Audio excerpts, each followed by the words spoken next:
What's the meaning of bleeding edge?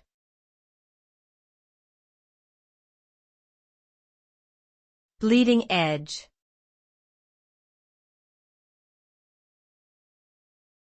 Bleeding edge.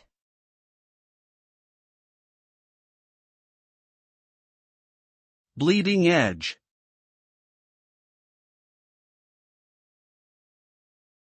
Bleeding edge.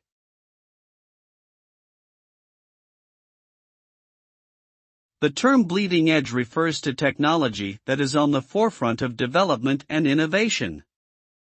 It can be considered more advanced than cutting-edge technology, which is already established, but still pushing boundaries.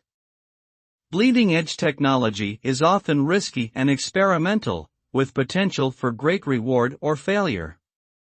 It is generally not widely available or accessible to the general public and is instead used by early adopters, researchers, and developers.